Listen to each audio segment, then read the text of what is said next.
je fais suite à ma dernière vidéo où je vous ai parlé de mon aménagement un petit peu particulier type Flexi Sitting pour la semaine avant les vacances. Donc il y a même eu, comme je vous l'avais dit dans la dernière vidéo, 6 journées consécutives, jeudi, vendredi et une semaine complète.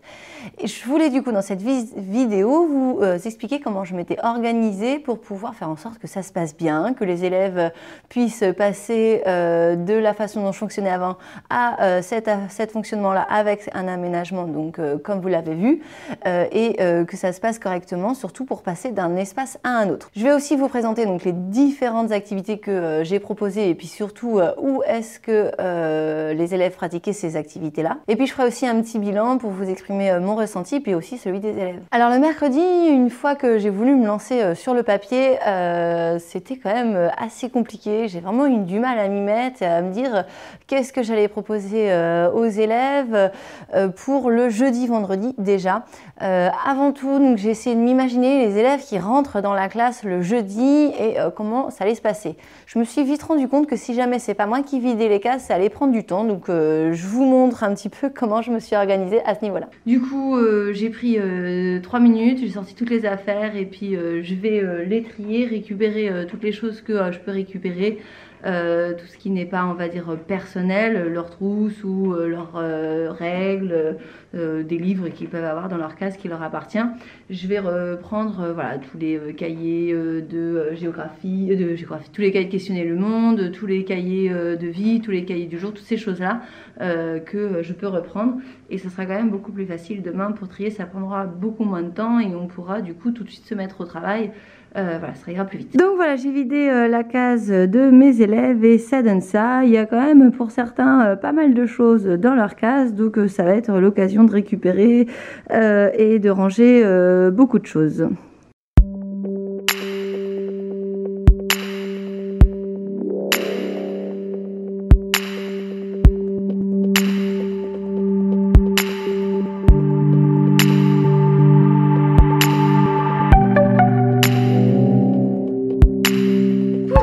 J'ai vidé donc toutes les cases des élèves et puis j'ai récupéré donc tout ce qui était pochette, cahier. Et comme je vous ai présenté dans l'une de mes vidéos, j'ai beaucoup de matériel pour mes élèves et donc voilà, tout est là. Je vais essayer de tout ranger sur la table qui se trouve près de l'armoire justement, qui ne me servait pas. Pour l'instant on va ranger toutes les affaires des élèves pour qu'ils puissent venir les chercher en fonction des besoins. Une fois que tout était bien vide au niveau des cases, je me suis dit que ça serait quand même plus facile de pouvoir se plonger directement dans le fonctionnement de cette classe et leur expliquer vraiment ce qui allait se passer. Donc avant de rentrer dans la classe le jeudi, dans le couloir, je leur ai dit qu'ils n'avaient plus de place appropriée, que leurs affaires qui étaient dans les cases ont été rangées mais que j'allais leur rendre leurs petites affaires, qu'il ne fallait pas qu'ils s'inquiètent.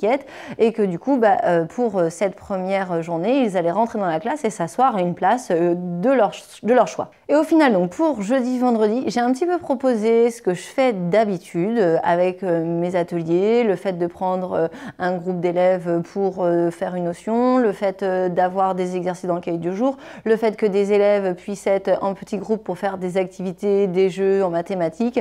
Donc en fait, j'ai proposé les mêmes types d'activités que d'habitude, sauf qu'au lieu que les ateliers se déplacent aux tables des élèves, ce sont les élèves qui se sont déplacés d'un espace à un autre. Donc à chaque fois, tous les jours, ce qui était important pour moi, ce que je me suis fixé, c'est que les élèves soient dans le U au moins une fois par jour et jeudi, vendredi, qu'ils soient dans les espaces individuels pour faire des activités dans leur cahier du jour au moins une fois par jour. Après, du coup, il y avait un autre atelier, parce que j'en faisais 3 par jour, où ils étaient plutôt dans la partie, on va dire, activité en groupe.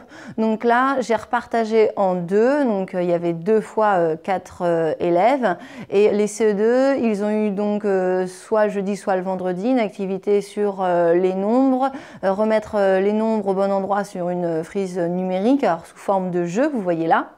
Et puis l'autre activité, c'est le mastermind, où là on travaille tout ce qui est plus grand, plus petit, tout ce qui est la comparaison des nombres. Pour les C1, ça a été de la manipulation en maths aussi, ici plutôt au niveau de la multiplication, où ils avaient 24 cubes et ils devaient faire des tours de la même hauteur.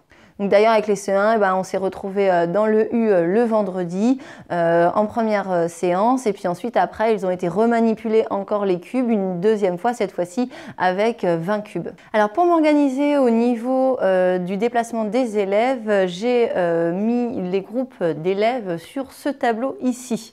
À chaque fois j'ai partagé donc en 3, 8 élèves que j'ai repartagé encore en 2, donc à chaque fois on avait des petits groupes de 4. Donc je mettais le titre des ateliers sur ces ardoises, et c'est les ardoises que je faisais déplacer à chaque atelier. Donc quand on avait fini un atelier, fini le temps d'un atelier qui était à peu près 38 minutes, je leur disais voilà, on arrête, on range tout, et puis je changeais les ardoises, et comme ça ils savaient où est-ce qu'ils devaient ensuite se diriger sur les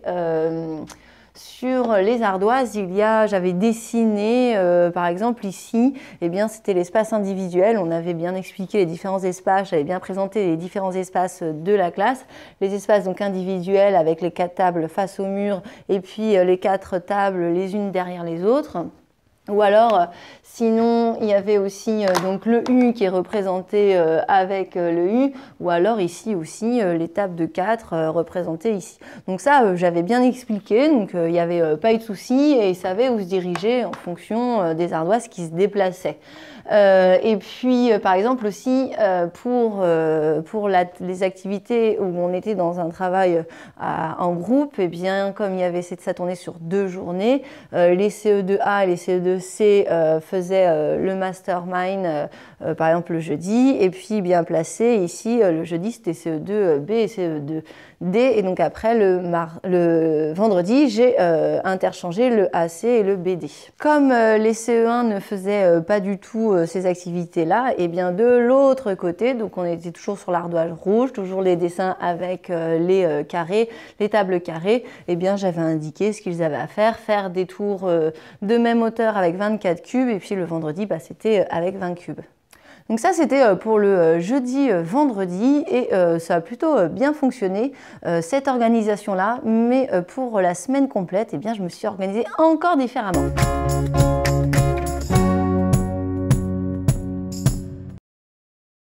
Quand je vois qu'un élève n'a pas pris son cahier bleu pour apprendre ses mots et travailler à la maison, ça m'énerve.